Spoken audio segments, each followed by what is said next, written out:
Hello and welcome everyone. This is your astrology forecast for 2026, for the year that is ahead of us.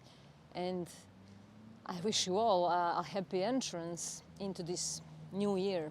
But the truth is there are no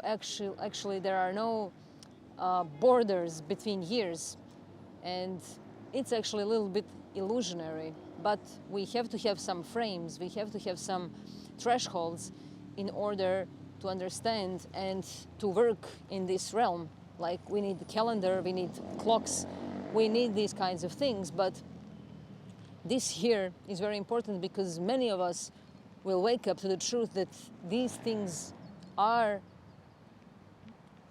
not that real in the way that we thought they are real.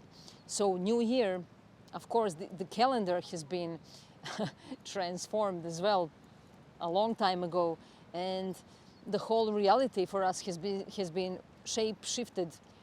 And with the coming with patriarchy and religions and the huge impact of religions and all the things that went wrong led us to this very moment right here. And we are going to understand that actually nothing went wrong, but these were precisely created realities for our own self-development, for the collective growth. And 2026 is really, really huge year because it changes the whole template of the reality. It's the beginning of big transformation of how we live, how we create, how we earn, how we cooperate, how we communicate, how we think, how we walk even. Everything changes, but it won't happen overnight, of course, but all big planets are changing signs in 2026. Similar thing happened in 2025, but in 2025 we had their retrograde motion. So all these big planets changed the sign, but they came back into the sign where they were. But now in 2026, all these big planets are finally making a cross, and they won't be coming back in these signs where they were. And all these big planets mostly were in female signs, in signs where we've been learning how to process things internally, how to look within, how to be more introspective, how to deal with our shadow, how to deal with inner processes. Like we had Uranus in Taurus for 7 years, then we had Neptune in Pisces for the last 15 years, then we had Saturn in Pisces for the last 2.5 years, and Pisces and Taurus, all female signs. Then we had Jupiter in Cancer in this last year, in 2025, also female sign. So pretty intense and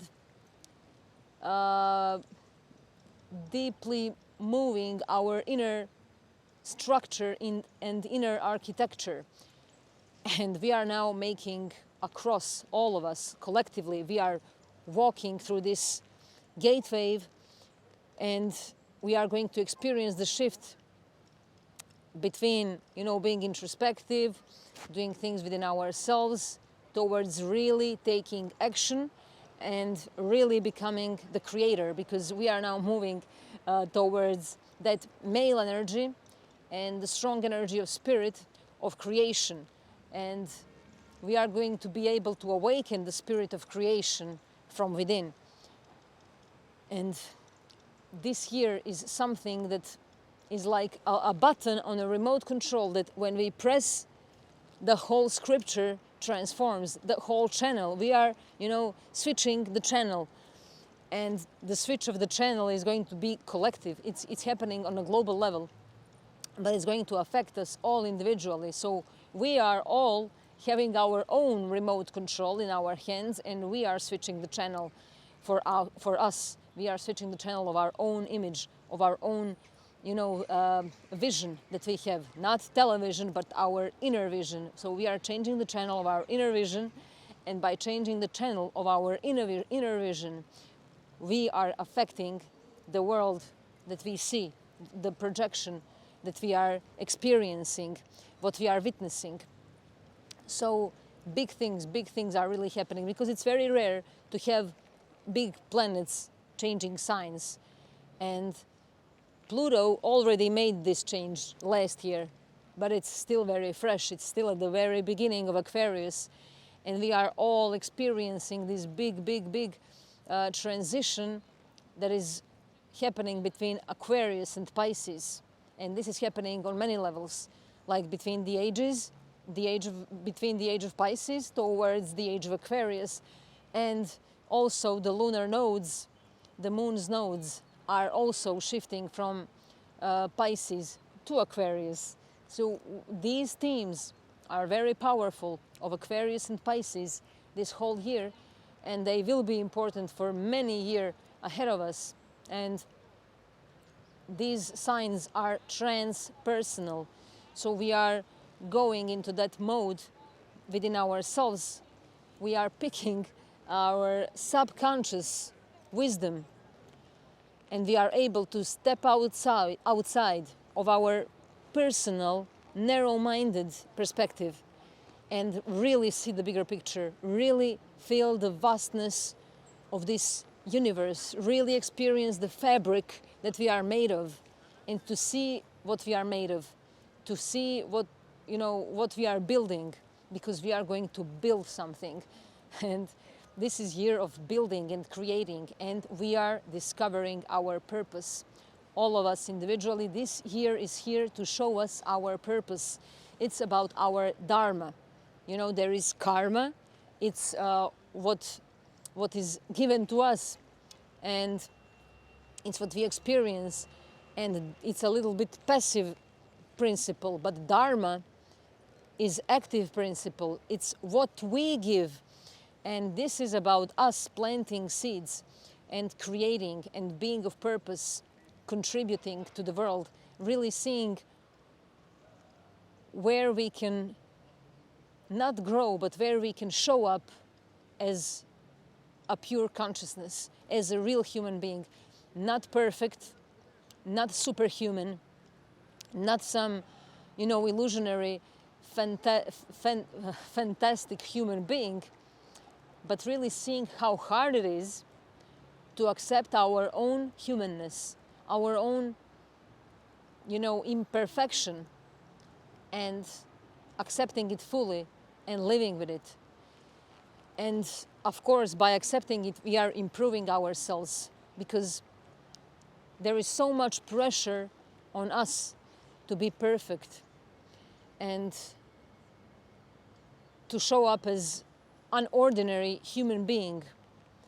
But I think, not that I think, this is something that is really deeply encoded in us to accept, and it's a tricky thing, to accept our humanness and also to accept our divinity.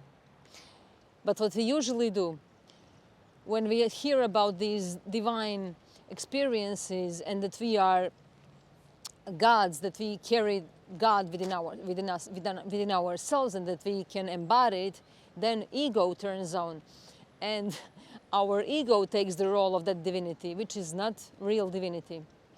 So this is where Saturn in Aries comes in, and Neptune in Aries, because we had Saturn and Neptune both in Pisces. So Saturn is the taskmaster. Saturn is ruling the structure, this material realm, the lord of the time, the lord of karma. And it's been in Pisces.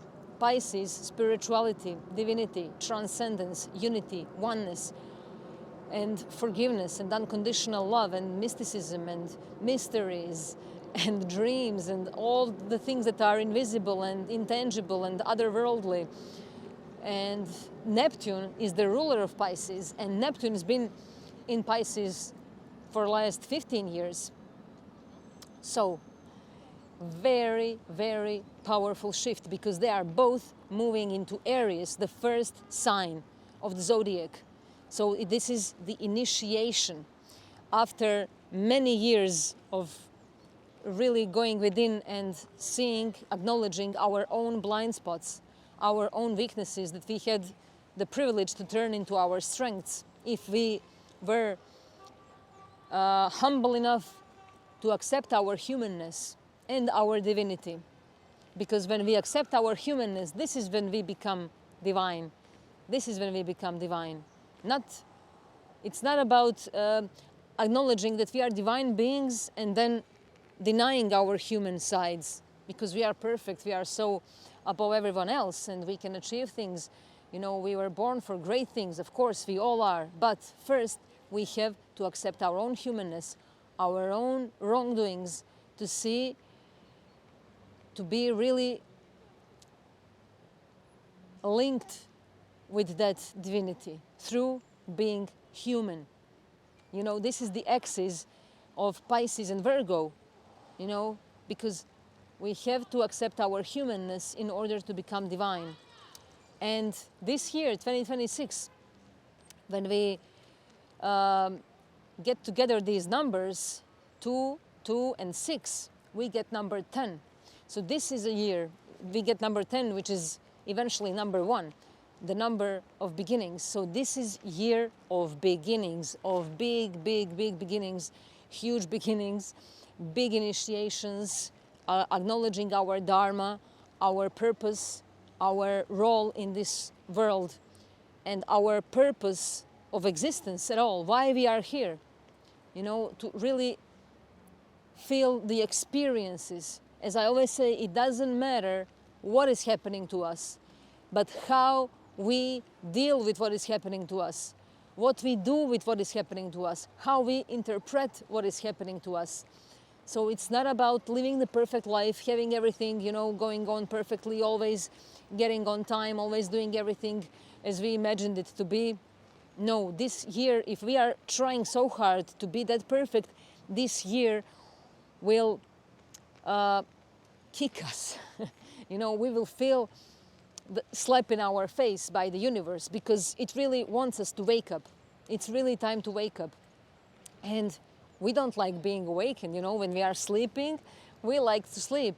You know, we put off that alarm, we don't like others to wake us up, but we have to wake up. We gotta do something, and Aries is the first sign. It's initiation, it's something pioneering, it's something courageous, it's something that gives us power to really be bold and daring to do something. And Saturn is a slow-moving planet, just as Neptune is, but Neptune is much slower than Saturn. So Saturn has more influence on our individual path, and it will bring us gifts from the previous 2.5, 3 years that when it's been in Pisces. It's going to give us gifts in the next year, because it always comes a little bit slower. You know, Saturn is slow, and it's about being patient, and it's about doing things, building things brick by brick, you know, step by step, no rushing, no skipping steps, but really, really being devoted, being structured, being methodical, being mature, responsible. But also we are going to see where we are being irresponsible, where we are being immature, and this will help us to rise up and to rebuild ourselves. So when Saturn comes into Aries, this is happening in February. On the 13th of February, Saturn enters Aries and stays here until April of 2028.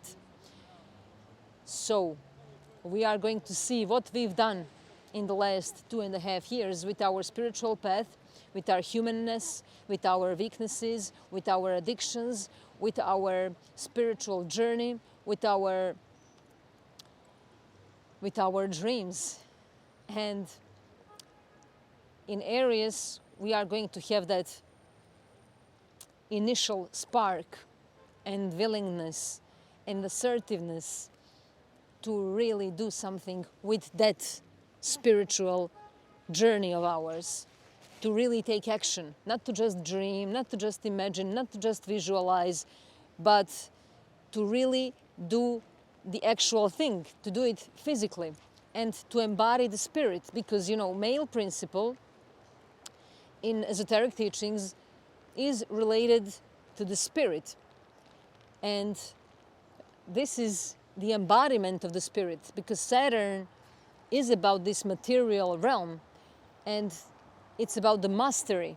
We are mastering our own ego, because Aries, as the first sign of the zodiac, first spark, first breath of fire, fiery breath, because when we breathe there is heat. This is the heat. And our first breath and our temperature of the body is very important, because without heat and breath we cannot exist in this realm. So this is very important. So Saturn in Aries for the next 2.5 years will be teaching us how to recognize our egoic behavior, how to master our ego, not to kill it, not to suppress it, not to deny it, not to blame it, but to really learn our ego, to get to know it, to become familiar with our own ego and to master it. And then Neptune is also in Aries. And Neptune goes into Aries earlier, before Saturn. So Neptune enters Aries on the 26th of January, and it stays here until May of 2038.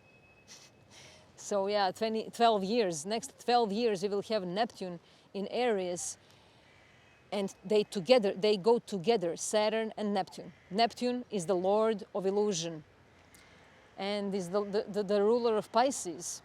So it's very powerful. It has a big role because it's the ruler of the age that we are coming out of, the age of Pisces that lasted for the last 2,100 and something years, but it's still there.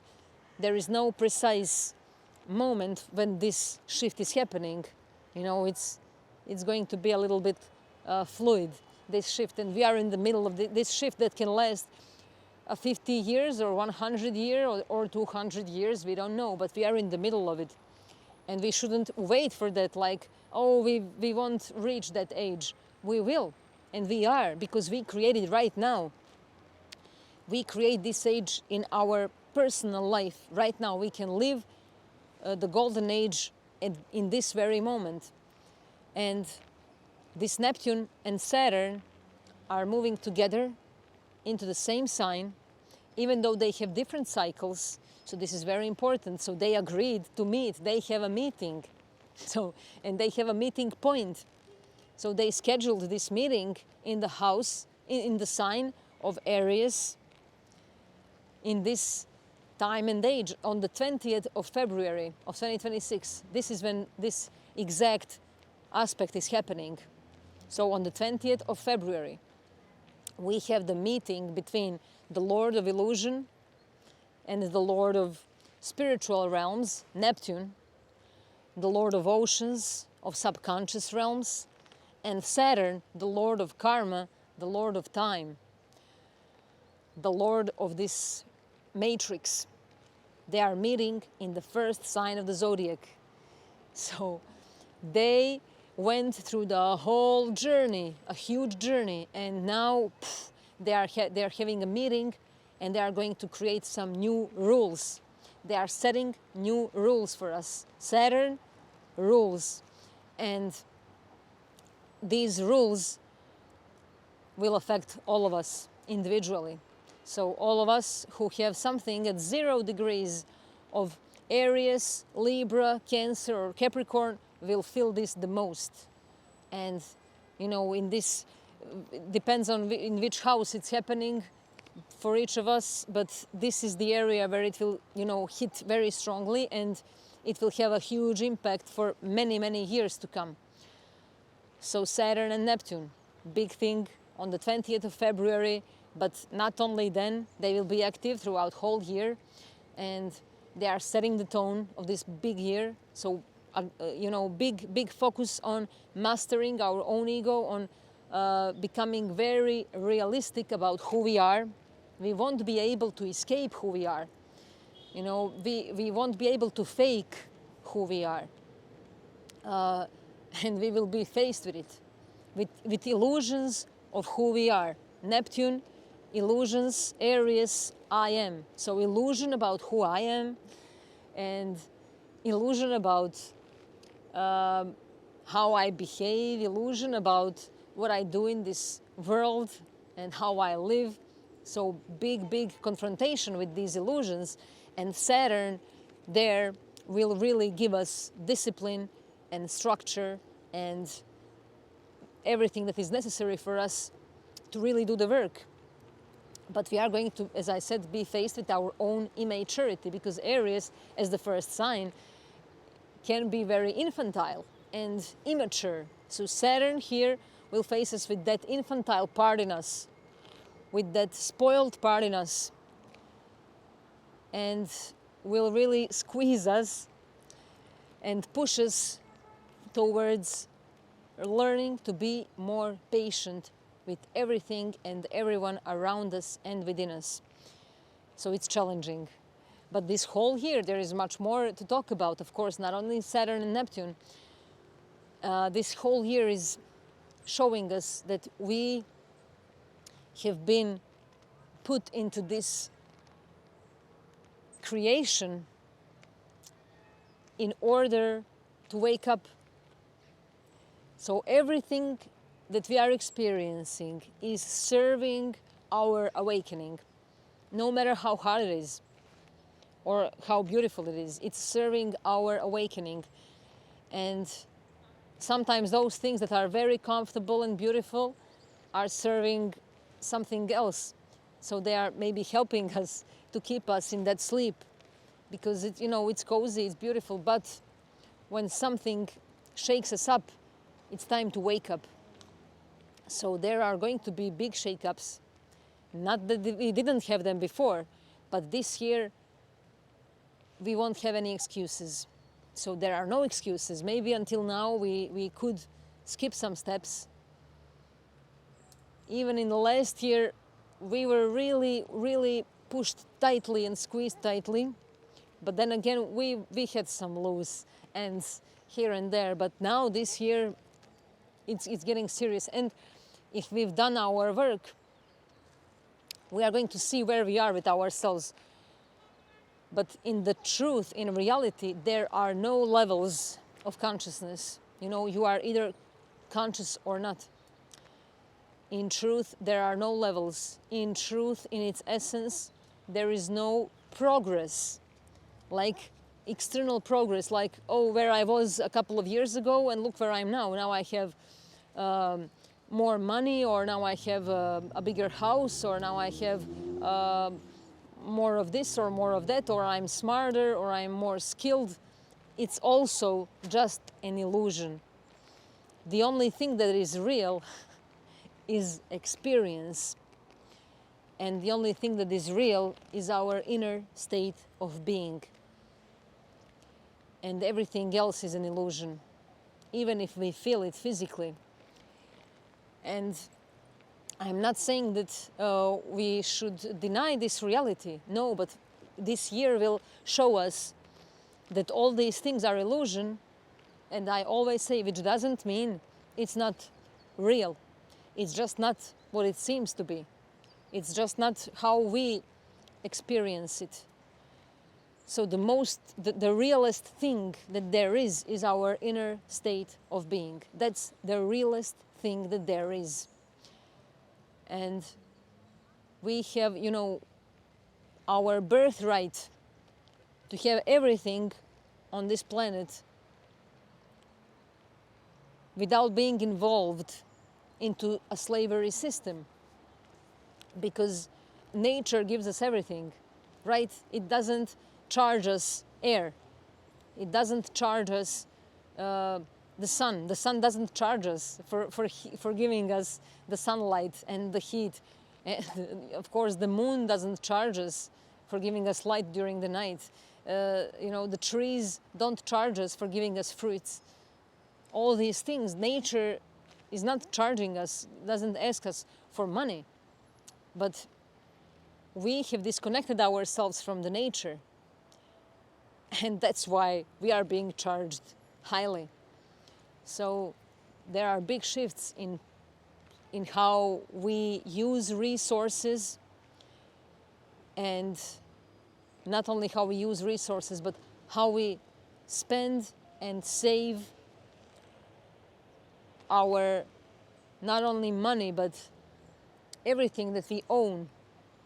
Our time, our energy, our bodies, our relationships, and it's a big theme. So there's a very powerful transit that is going on, and it's going to last for over 1 month, and it's between 15th of February and 4th of April. So between the middle of February and 4th of April, we will have Jupiter, the biggest optimist and the benefic of the zodiac, in Cancer, in the sign where Jupiter is exalted. And it's going to be at 15 degrees of Cancer. And 15 degrees of Cancer is the highest peak. It's the highest exaltation of Jupiter. It's the most powerful degree for Jupiter to be. And this is rare to have Jupiter for so long on this very degree. So let's remember, between 15th of February and 4th of April, let's take advantage of it, and let's see where we are with ourselves during this period, because this is really unique, because Jupiter will be retrograde, and will be retrograde somewhere until March, and then it will start coming back. So all the time it's stationary, direct and stationary retrograde at the 15th degree of Cancer, the highest peak of exaltation for Jupiter. So this is emotional stability and expansion of the heart. Expansion of the heart. And we are about to see where we stand when it comes to our relationship with our heart. So it doesn't matter if we are smart, if we are intelligent, if we can take advantage of situation, if we can recognize good opportunity and, earn some money, or if we can, manipulate others, or if we feel superior, or no, none of this matters. Jupiter at 15 degrees of Cancer is our relationship with the heart, and its expansion of the core of our being through accepting everything that we've been denying since we were born, because this Cancer and this degree of Cancer really gets us to the core of our relationship with our inner child, and everything is packed there. Everything is packed there. It's very complex. Cancer is the most personal sign in the zodiac. It rules the 4th house, the bottom of the spine of the whole chart of the zodiac. So it's the bottom, it's the foundation of everything. So if this is not good, the whole tower will collapse.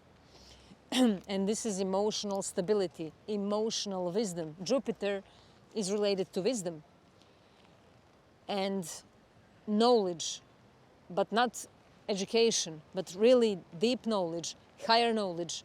And when in Cancer, that's why it's exalted in Cancer, because this is the root. So wisdom needs to be rooted in the heart. We can have, crown chakra unlocked, but if we skipped to unlock the heart chakra before unlocking the highest chakra here, then we won't do any good. We will keep falling and falling and falling. And it's like reaching the power. We are in the place of power, but we are not acting from the place of heart. So we are going to be tested to see how we use our power, or abuse it, or manipulate it, and are we able to communicate with the heart first because there is no true wisdom without the expansion of the heart. And in order to earn that wisdom, we have to face all those complexities within ourselves. And Cancer is related to our home, our family, our upbringing, our earliest memories, our unfulfilled desires from the childhood, our birth, our place of birth, our house where we grew up, our parents, people we live with, all these, the most intimate part, the most emotional, the closest part of us. So we are faced with this, and Jupiter is the big benefic.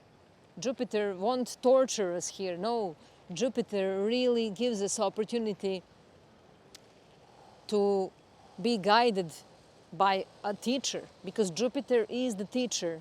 So we are connecting with that inner teacher by reconnecting with our inner child. And this inner child, as I always say, can be a wild beast. It's just called an inner child. It's a concept, but it's a whole complex of all our memories, traumas, desires, our infantile needs, our need to be taken care of, or our need to take care of others, our need to save others, or need to be saved by others, our need to be a parent, or need to be a child. All these complexities between 14th, 15th of February and 4th of April. This is big thing. And it won't be hard because this is Jupiter. But it will really show us the wisdom of the heart. And it will give us many opportunities. We will have so many opportunities that are really, really good for us, and that are giving us that sense of stability and safety and security. Because this is what Cancer is about. It's about having that safe zone, feeling safe, feeling taken care of, feeling nurtured and nourished. So we will have many opportunities, and we are, being tested. It's like we are passing an exam. So Jupiter, 15 degrees of Cancer, very, very powerful thing and theme. And it's wild, because we really didn't have this for who knows how long. This whole year has so many transits and aspects that are very rare and unique. And of course, every year and every day and every moment is very rare and unique. And this is the most important thing to know, and to enter into this year with this knowledge that every moment, every breath, every single experience, no matter what it is unique and rare. And we should honor it and really see that we are the seeds of the divine, and we have to take care of those seeds. We receive those sacred seeds every day, but we waste them because we don't know their true value. And this year is teaching us, is showing us our true value, the true value of being human, of accepting our humanness, and not only chasing some perfection and, divinity and chasing something unreal, but really, really, really being able to be human and to understand what it means. I speak about this for quite some time, because the age of Aquarius, this is the theme. And this shift between Pisces and Aquarius is all about this. It's all about really, really learning what it means to be a human being. And we are learning this throughout our whole life. But what we've been taught is just to copy. We copy behaviors of others. We copy behaviors of all people around us. So this is time to stop copying behaviors of others and to see where we are in all of that. Who am I truly? Who am I truly behind all those behaviors, learned behaviors and conditionings? Aries, Saturn and Neptune in Aries, like truly facing ourselves, our identities. And many of us, many of us will be going through big restructuring of personality, because Saturn, when it comes into Aries, we are going to be under construction. Our personalities are going under construction.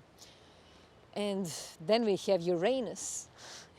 Uranus, the lord of electricity, the lord of awakening. Uranus is the ruler of Aquarius. And it's wild, it's crazy, it's sudden, it's quick. It's electrifying our lives. And Uranus has been in Taurus for last 7 years. And now it's going to enter Gemini on the 26th of April. And it's going 25th, 26th of April. And it's staying there until August of 2032. So another 7 years of transit. But this is completely different. And it's very important for Uranus to go into Gemini. And we've experienced this in 2025, but only for a couple of months. Now we are going to experience Uranus in Gemini for good. And Uranus was in Gemini when it was discovered.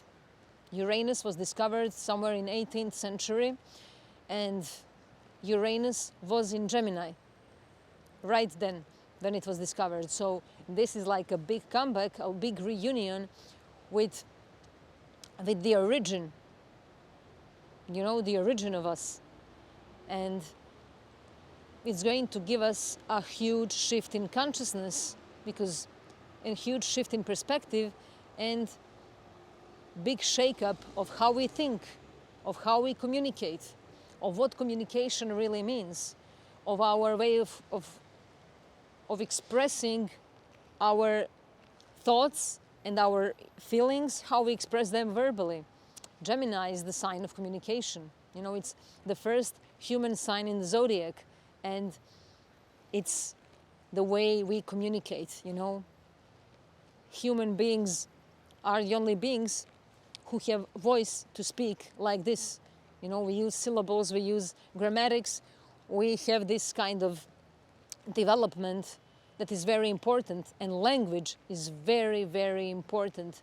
How we use it and how we use words.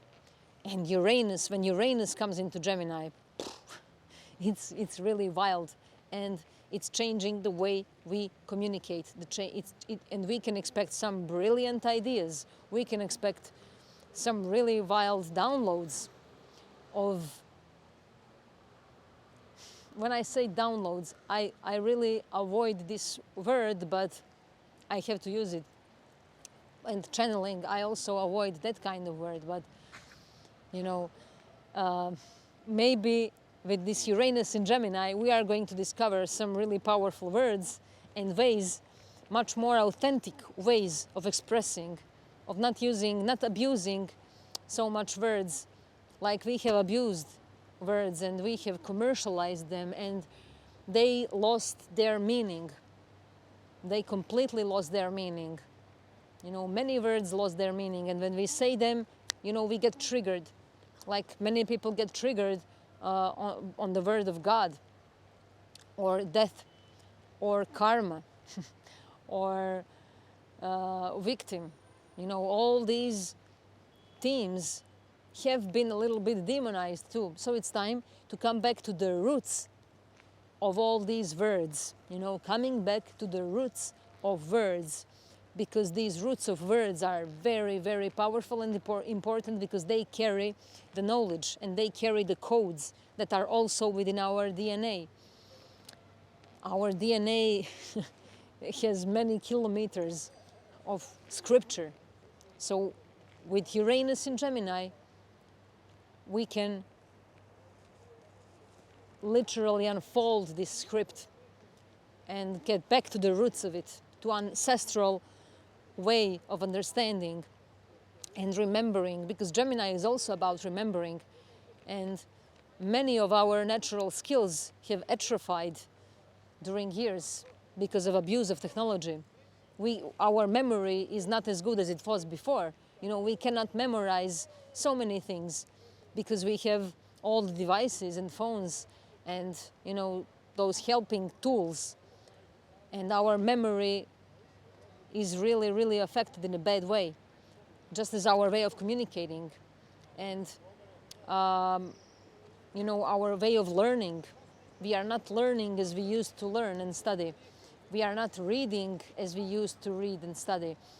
And Uranus in Gemini is bringing a revolutionary changes in communication and thinking and memory and using our words. Hey there, this dog has to say something too. So, this is not a coincidence for sure.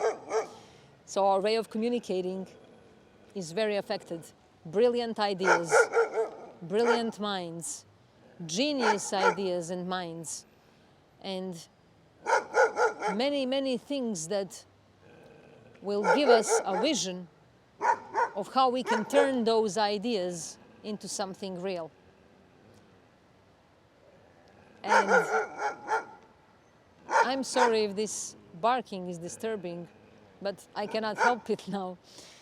So Uranus in Gemini for the next 7 years will be transforming our scripture of DNA, our way of communicating. Like suddenly some people will be able to speak about things that they never thought they would be able to speak about. Or some people suddenly become writers. Or we suddenly discover our writing and communicating skills, because Uranus brings things suddenly, like out of nowhere, things we couldn't see coming. And things we couldn't see coming will be happening in this area of Gemini, of communication, of relation, how we get together, how we communicate, how we speak, how we look at each other, because also the way we look at each other while we speak will be important. And communication has a big, big impact on us. And it's going to be much more important maybe than our actions, more important than our actions, our words, because they will give the fuel to our bodies and our muscles. Our words will give the fuel. And, big changes in the collective, big changes of the system of community through communication. And, community and communication, as you see, these also have similar roots. Community, communication, to come together,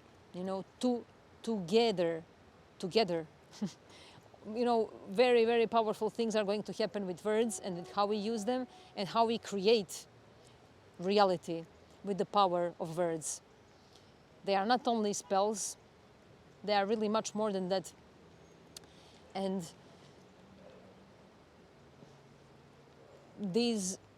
it's not just about the spoken word.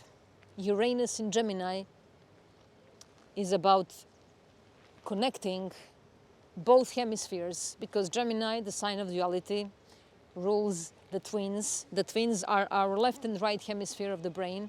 These are the twins within us that we are always searching for someone because we feel split, because we are not aware of that unity within ourselves. And Uranus in Gemini is really putting us into that place where we are going to be able to recognize the twins within ourselves and to recognize our mortal and immortal twin, and to communicate, to recognize communication between them, to bring the communication between them into that core of the heart with the Jupiter at the 15th degree of Cancer.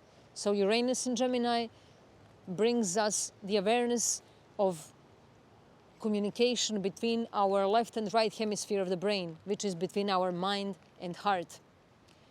And Jupiter in Cancer at 15 degrees will really give us that opportunity to expand the heart.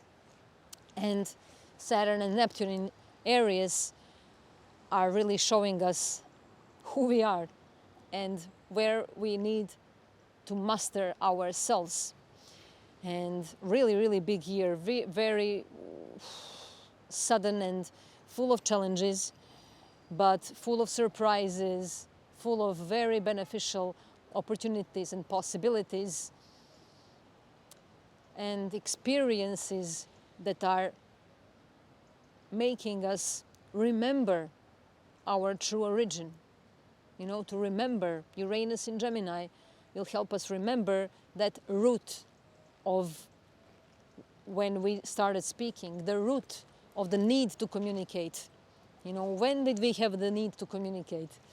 And what do we do with that communication? What do we do with that communication?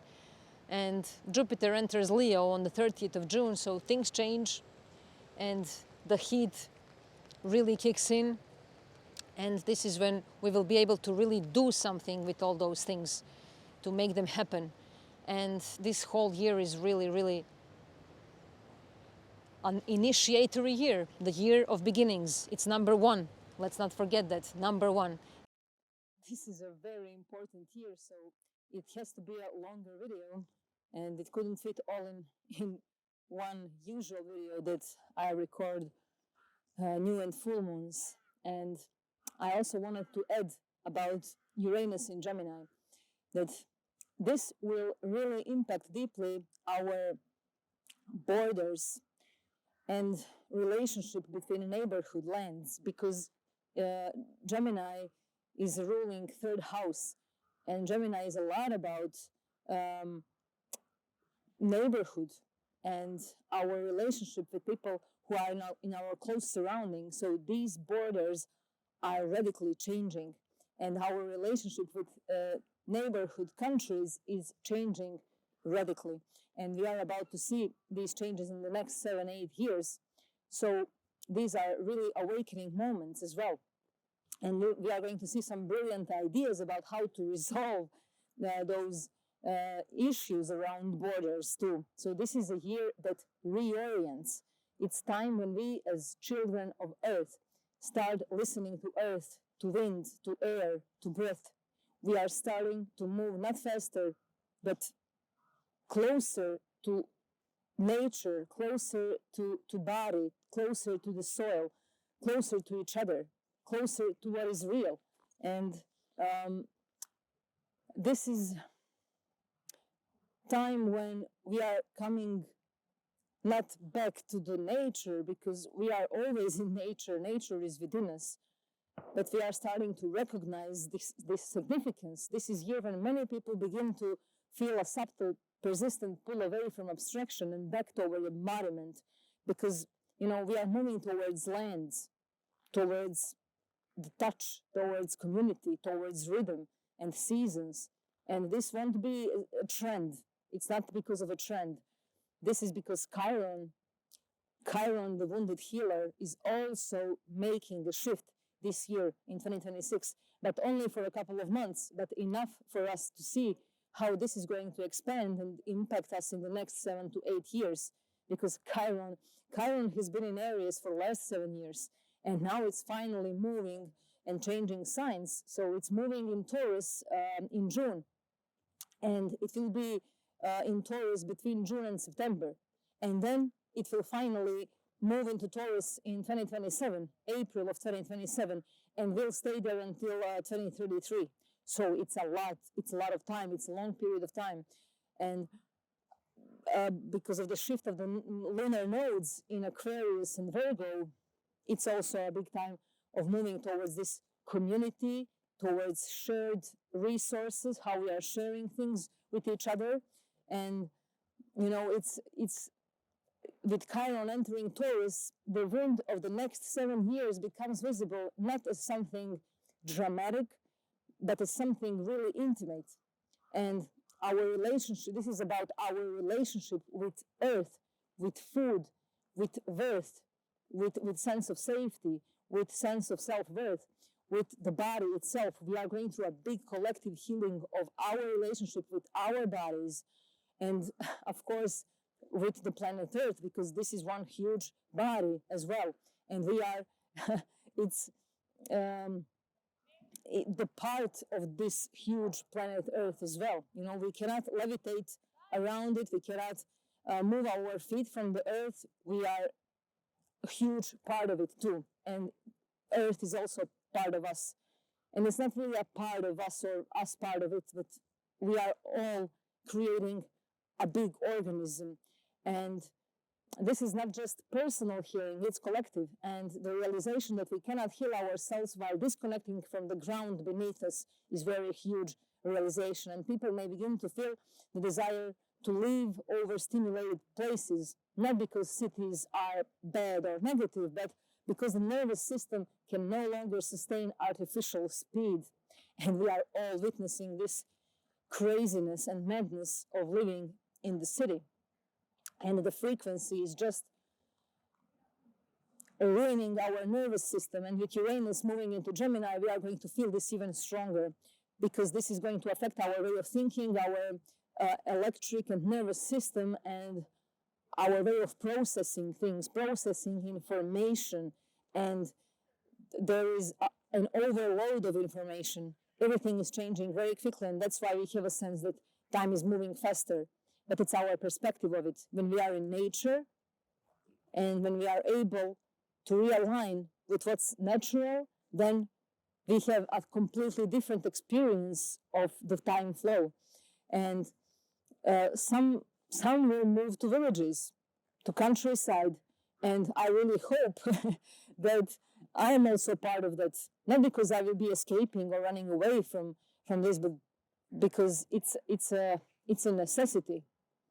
It's necessary because there are very few things that will be left essential to live. Of course, we can struggle each day to create our own reality, but the whole architecture that is being built around us is designed to pull us away from the spirit and to put us into solely materialistic approach to everything. And some will return to their ancestral lands, like, because I see, for example, where I live in, people are selling their ancestral lands. We are selling everything to foreigners, and then they come and they build because they have money. And this is also Chiron in Taurus. It will affect our finances and how we deal not only with finances, but with our resources. And these resources is our land as well. This is new currency, is earth, is soil, and air. So, it will be important to have clean air, to have fresh food, to have a healthy source of water as well. So all these things, natural resources, will be affected strongly. And we may see many fights and battles, for saving natural resources.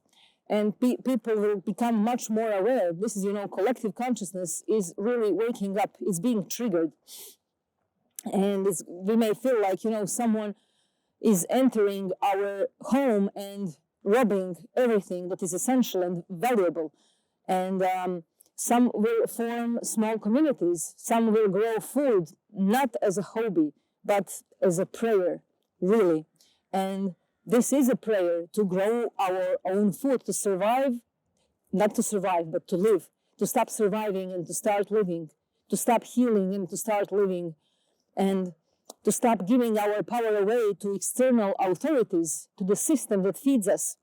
And there are very few of us who would be able to survive without big supermarkets, for example. What if we stopped buying in those places? Can we survive? Can we live in that kind of reality? So it's very important to come back to those original ways of living that really fulfills our soul and soil. So soil is new currency. Let's remember this. And soil and soul, very similar words. And I said that Uranus in Gemini will bring us back to the roots of words and their powerful, real meaning. And the sun as well, the sun, the soul, and soil, very, very important. So the body becomes sacred again, and touch becomes the medicine. This is really powerful to know. And we begin to understand that, earth birth, worth, and hurt come from the same place. And if we are hurt, we have to come back to earth and reclaim our own self-worth so that we can give birth to our soil and soul. And, for 7 years, Chiron moved through areas teaching us about identity wounds, autonomy, how to deal with rage, with self-definition, survival of the self. And now the question shifts. And it is like, what is self-worth without connection? What is independence without interdependence? What is strength without nourishment? And money starts losing its authority as the only measure of value. New currencies emerge, as I said, not just digital ones, but embodied ones. Food, skills. Skills will be very important as well because of Uranus in Gemini, because of Saturn and Neptune in Aries, because of Chiron in Taurus, because of nodal shifts. Skills, very, very important to know skills and to be skilled. And, new currencies like land, like trust, like resilience and presence. And these are key words for our future.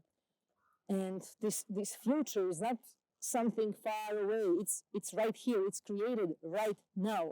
So in order to really create this future, we have to create it in the now and to be present. So lunar nodes shifting from Pisces and Virgo into Aquarius and Leo. And this shift is happening in July, end of July. And this will be active for another 18 months. And it's opening new 18-year cycle. So very, very powerful. And because we have Pluto in Aquarius, North Node in Aquarius, moving, we are on the blink between the age of Pisces and the age of Aquarius. Aquarius themes are very important. Power of people, knowing to share, knowing who we are in the community amongst others, being willing to create together, to collaborate, to be on a team, to redefine what it means to be in the community and what teamwork really means. This is really, really important. And, North Node and South Node, they are known in Jyotish astrology, Vedic astrology, as Rahu and Ketu. So Rahu is the North Node and Ketu is the South Node. So Rahu is about the future and Ketu is about our past. Rahu is the head of the dragon while Ketu is the tail of the dragon. And Rahu has only head. It doesn't have a body. While, the Ketu is headless. This is the head without body and the body without head. And this is the great cosmic stretch that we are going to feel. We incarnate between them. They are the reason we come into this realm, our North Node and South Node. And everything happens between them. We experience reality that is happening between their opposition. So Rahu pulls us towards future vision, technology, collective evolution, abstraction, progress without precedent. And Ketu pulls us back towards the heart, because Ketu will be in Leo, towards creativity, towards ego and pride, towards the need to be seen.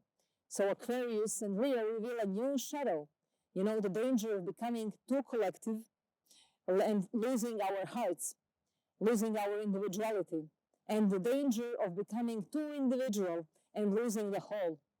So we may feel this stretch between them very strongly, and we are asked to hold both, to become humans who belong without disappearing, without losing ourselves, and who are able to shine without being in a need to dominate.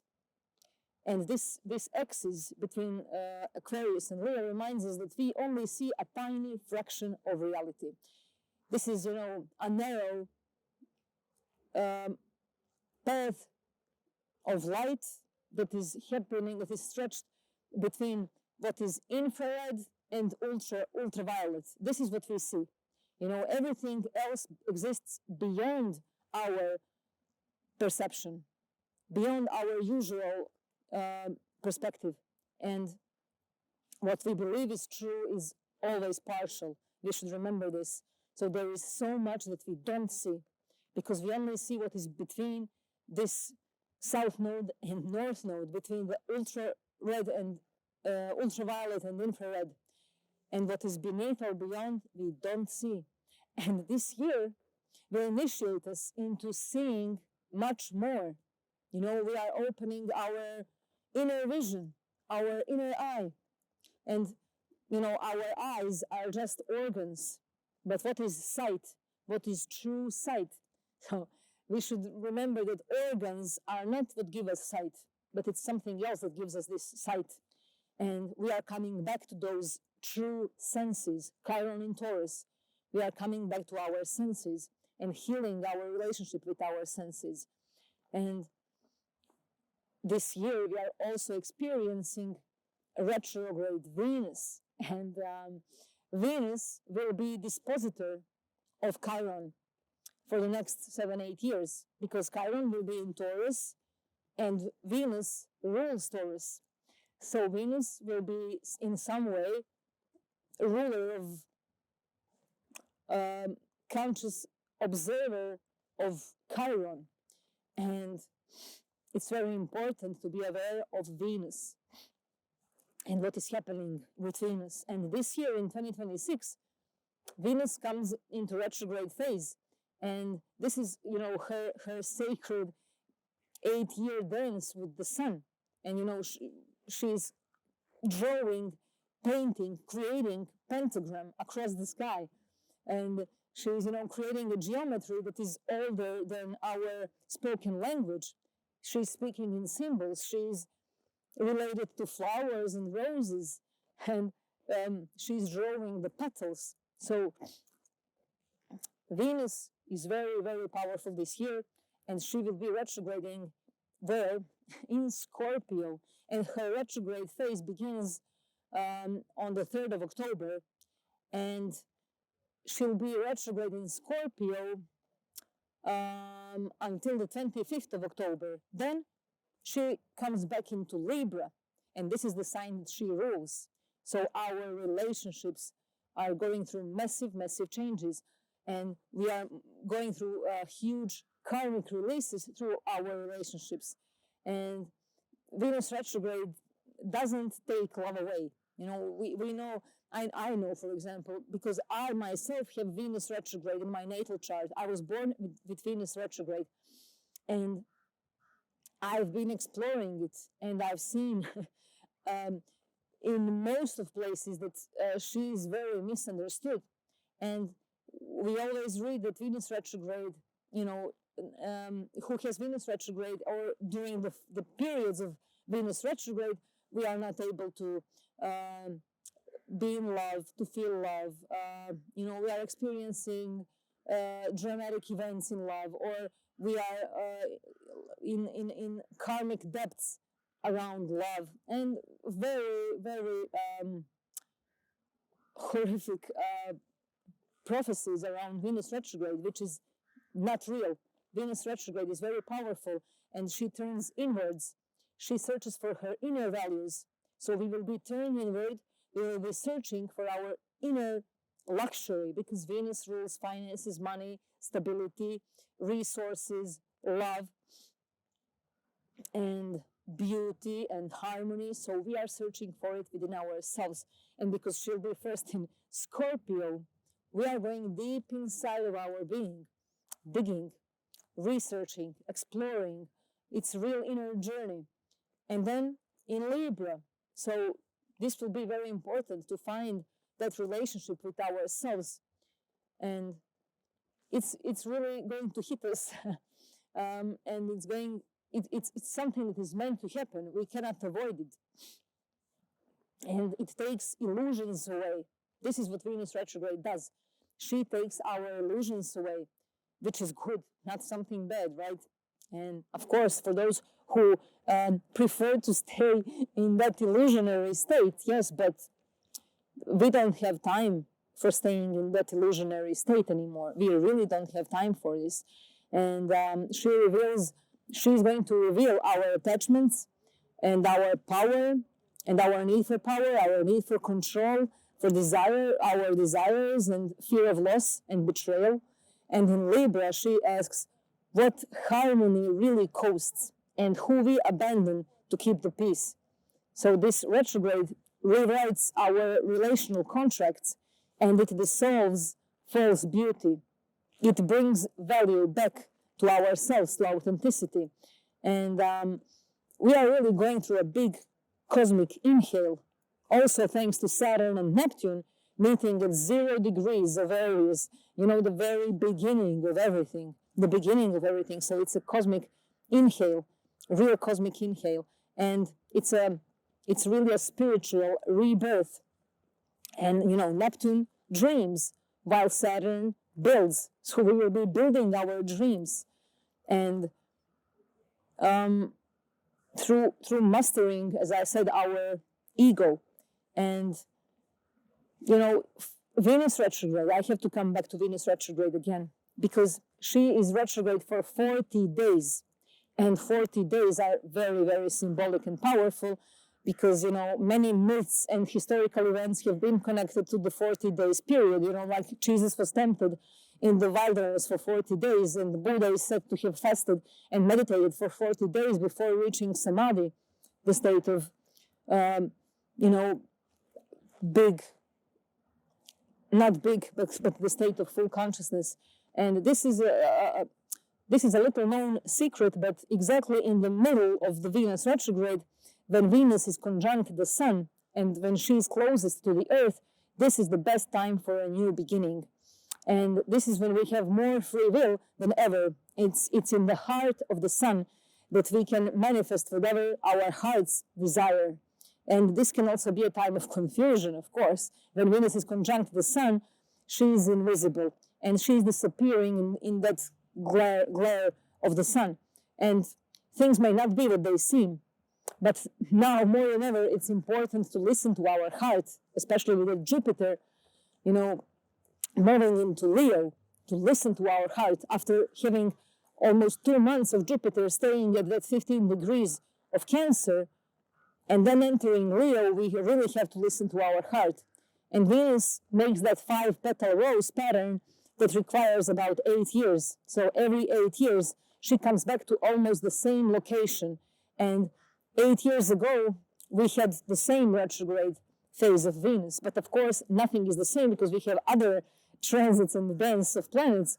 But Venus repeats her cycle every 8 years. So we can all remember what was happening in our life 8 years ago when it comes to our relationships, our values, our fear of loss, our relationship with death, our love, our love relationships, our intimate relationships, our shared resources, our trust, and for 9 months, Venus rises before the Sun, and this is her morning star phase. She then disappears from the sky for approximately 2 months, and after 2 months, she rises again, and this time as an evening star.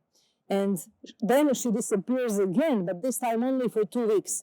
And new Venus cycle starts, with Venus rising again as a morning star. And in ancient times, she was considered 2 stars, like she's the 2 stars, because they were confused to see her as a morning star and then to see her as an evening star. And when she returns from the underworld as a morning star, she is known as Lucifer or Phosphorus. This is her name. And this means the light bringer. Lucy. This is the light. Lucifer is the light bringer. And the different stories that, they took these names and twisted the meaning and everything. But we have to come back to the true knowledge, really. So, Phosphorus, Lucifer, light bringer, when she's morning star. This is, the start of a new cycle when Venus is in her masculine phase. making her more direct in her approach. And when Venus crosses over to become an evening star, she is known as Hesperus, which means western. And this is the waning phase of the cycle, making her more thoughtful, more introverted and introspective. And she's really mystical. Venus is very mystical, and we are coming back to our relationship with Venus. And she's also creating this Fibonacci sequence, because she has 13 phases, and in 8 years, and this ratio 13 and 8 produces the number of 1.625.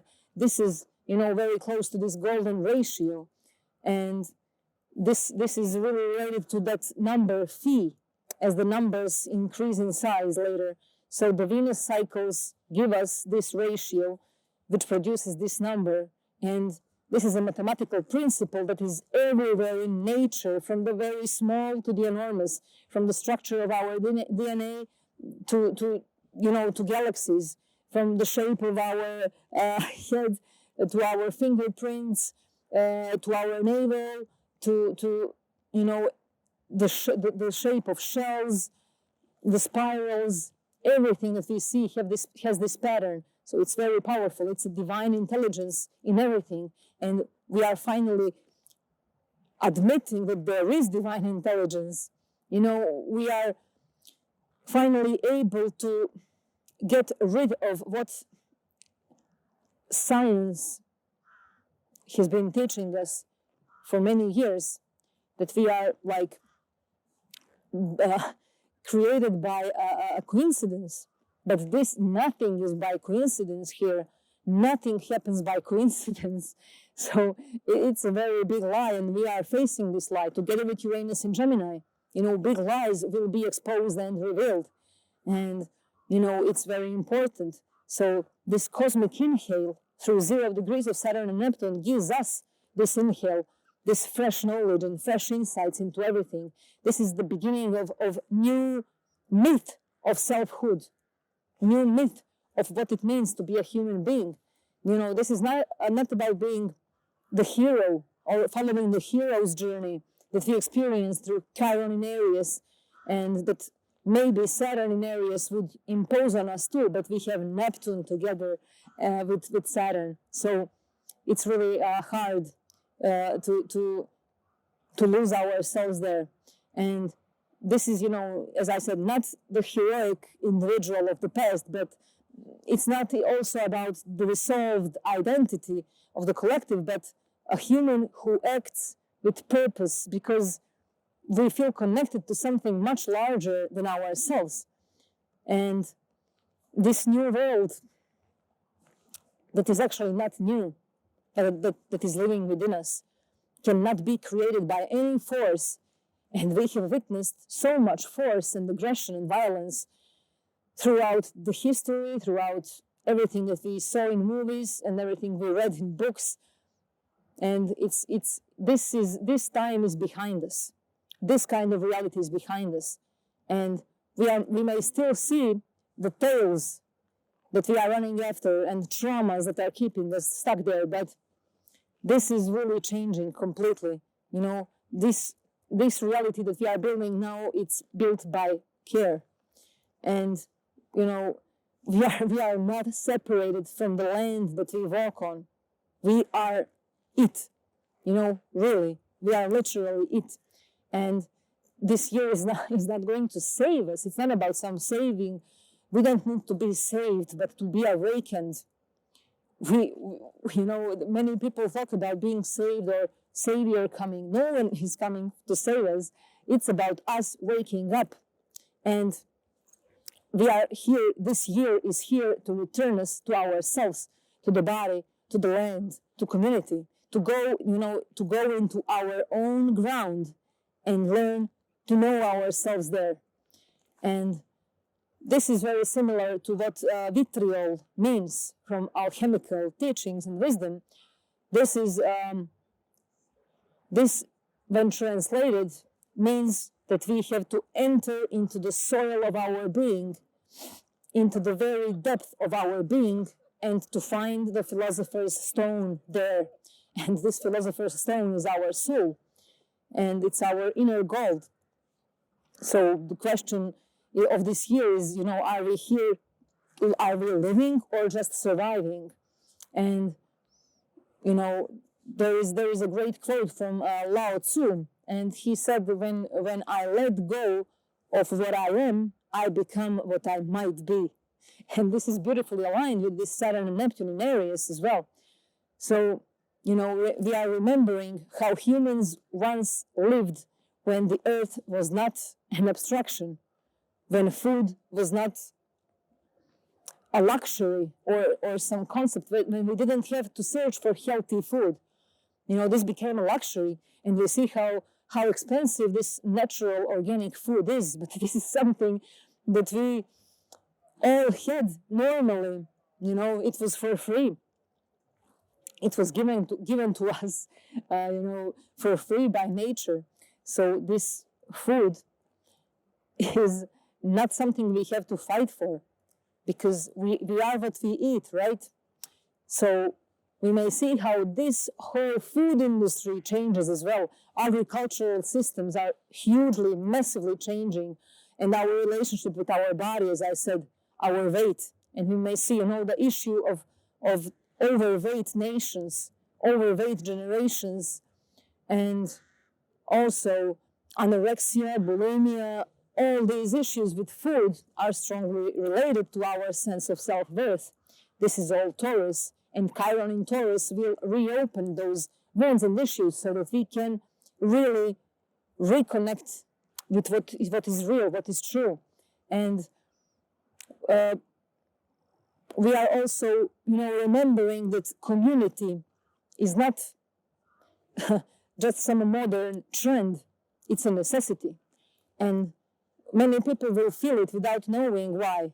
A pull towards land, towards soil, as I said, towards slower rhythms, because we will have to slow down. Also because of Saturn being in Aries, we will have to slow down. And Aries, is the first sign ruled by Mars, fire, action, and Saturn says slow down. We have to be patient and to master this patience. But we may naturally feel this pull towards slower rhythms, towards, going back to villages, towards small communities. And, not everyone will leave cities, of course, it's impossible, and it's not the point. But many will emotionally leave the idea that safety comes from systems alone. And, this is the deeper meaning of Chiron moving into Taurus. The wound is not just financial. It's not just about worth or survival. It is the wound that is related to our, that we have forgotten that Earth herself is currency and resource. And we are taking so much from Earth, and we are not, we may see how we have abused Earth. All of us, we have abused Earth and taken for granted all natural resources, waters, rivers, oceans, lakes, all these things that are really like veins of planet Earth. And what we are doing to it, bringing trash, throwing trash into those waters, toxic content and matter, like we are doing it to ourselves, really. And for 7 years, we healed the wound of identity, and now we heal the wound of our relationship with the matter, with the earth, with our body, with our food, with the touch, and with gravity. And people will learn again how to grow food, how to share resources, how to care for land instead of only extracting from it. We cannot only take from Earth, we also have to give something to Earth. And yes, there will be fear, of course. These transitions always awaken fear, but this year teaches us something essential, that, fear cannot feed us. But when we are present, this fear dissolves, and we can do things despite fear.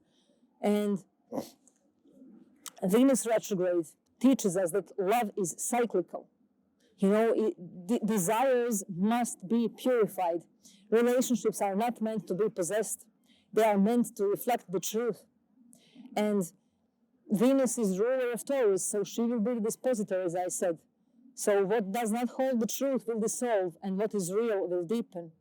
And, you know, humanity is asked to become a conscious creator, and not dreamers lost in fantasy, not builders that are disconnected from the soul. You know, because we are all, you know, majority of builders in the world are doing things for the profit. But we are about to see where this will take us, really, seriously.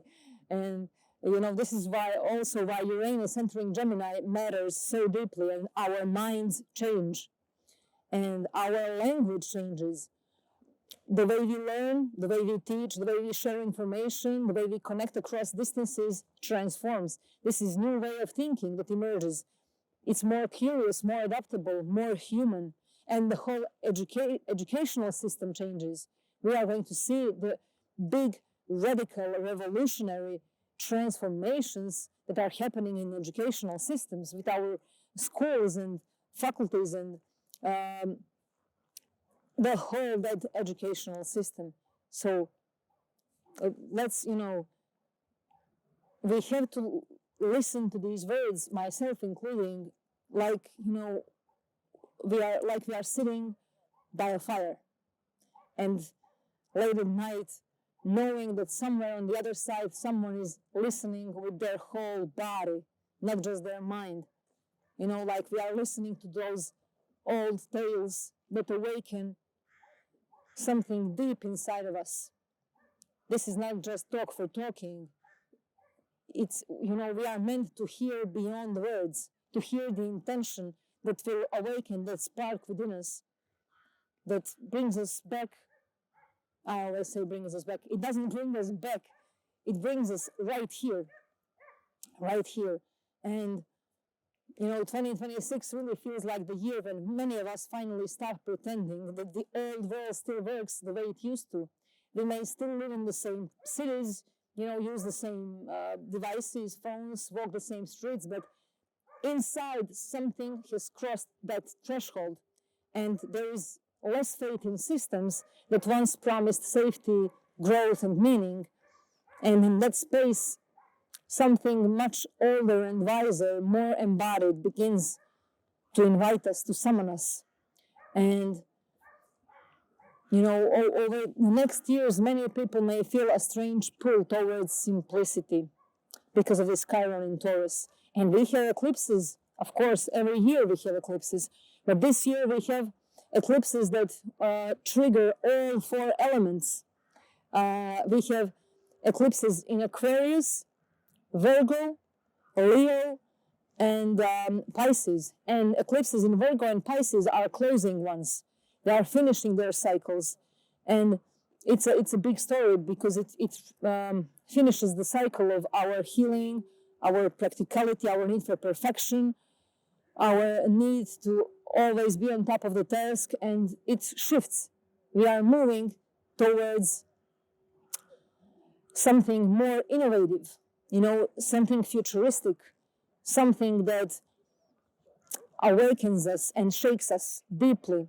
And, you know, we may discover that healing is not only therapy or insights, but it's a routine as well. We are healing through routines, through connection with nature, through walking barefoot, eating food that is grown nearby, building with our own hands, creating with our hands, building houses. People will start building houses with the material that is around them.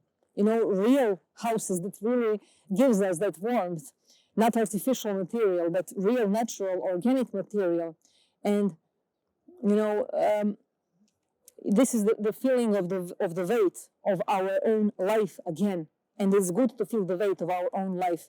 And we are going to see that those collective conversations around weight, health, nourishment, and self-worth, they begin to change the tone. There is much less shame around it and more awareness. And the wound of Taurus has always been about worth. So, you know, am I enough to survive? And Chiron teaches us that the place where we hurt is also the place where we remember how to live differently. So this is where our gift is. Where our wound is where our gift is. And at the same time, these lunar nodes that are shifting, we are going to see the shadow side of Leo, also because of the age of Aquarius, because when we enter a certain age, then we experience the shadow side of its opposite sign. So the opposite sign of Aquarius is Leo, and we are about to experience the shadow side of Leo. We are going to be confronted with it. And this is the need to be special. And we are going to see the dissolution of all identities that are built on ego and that are related. We may see the big fall of those who are on top of the world. Presidents, kings, I don't know, all these big positions, we are going to face their fall. And something else is coming there. The power of people, human beings, communities, smaller communities leading. And, the Leo's shadow comes into focus. The need to be seen, uploaded, followed. And this is the collapse of false leaders, of inflated identities, of hollow charisma as well. And at the same time, this is the rebirth of authentic heart-led expression. People who speak not to be admired, but because something true must be said. And endings that feel sudden, but inevitable as well. And Uranus enters Gemini, beginning 7 years of radical changes in how we think, speak, learn, teach, connect, and move information. New languages, new technologies, new forms of education, new ways of exchanging ideas. Minds waking up fast, nervous systems are challenged. And this is, our curiosity is exploding. So truth requires discernment. And this is a year when we all collectively remember how to live, not just how to function, but how to live. And the future this is not only about, digitalization, it's physical, it's physical, and truth is multi-layered. Healing does not happen above the body, but within it. And this is a year of beginnings, but not naive beginnings, and these beginnings are rooted in earth. Beginnings are guided by memory. Beginnings that, know the cost of forgetting who we are. And there's a great story that I want to share. I mean, I will paraphrase it because I don't remember how it fully goes, but it's a story about an old man who lived in a village and his donkey fell into an empty well. And this old man was lazy to pull him back and save him, and instead he invited his neighbors to help him to kill him there, to put stones inside and to bury him alive. But as they dropped those stones, the donkey managed to climb. So the more stones they threw at him, the more and more he climbed until he reached the top.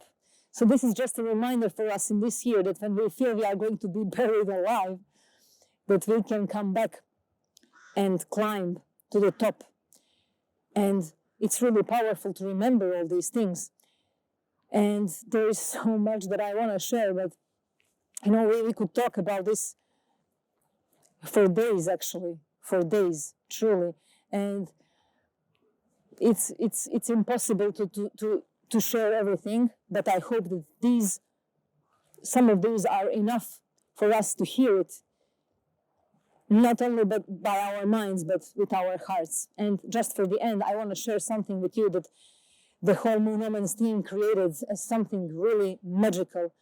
And it's embodied spirit, really. I am sure that many of you saw this. This is 2026 planner, and it goes through all the seasons, helping us to master ourselves. Look at these amazing illustrations and description of every season. And there are journal questions. There are big spaces here for writing, for affirmations and reminders for the season. And this is really something that I'm going to use every day This is for every nation, for every season, going through it, experiencing ourselves, coming back to the earth, reconnecting with everything that truly matters, for real self-work that is not just, a trend, but that is real. We are not avoiding, but really walking the talk. And this is something that I just wanted to share with you, because there will be a link in the description below the video that our whole Moon Omens team really worked on, because they live this. We all live this. We live this reality, and together with our amazing community, we create this. And I also want to share a calendar that I finally received that I'm so happy with. So this calendar is also amazing. I'm sure many of you already used for last year, and it's really something magical and enchanting, and reminding us how to also reconnect with nature and its cycles. And there's so much there to go through, to be reminded, of every single moment, to be in the present moment. And I'm so proud of these material products, because they are the manifestation of our intention in the spirit with this whole team, and what we are doing here with all of us and all of you, consciously creating, remembering that we are conscious co-creators of everything and living this life. Let's start living and stop surviving and healing. I love you all, and see you in 2026. Bye-bye.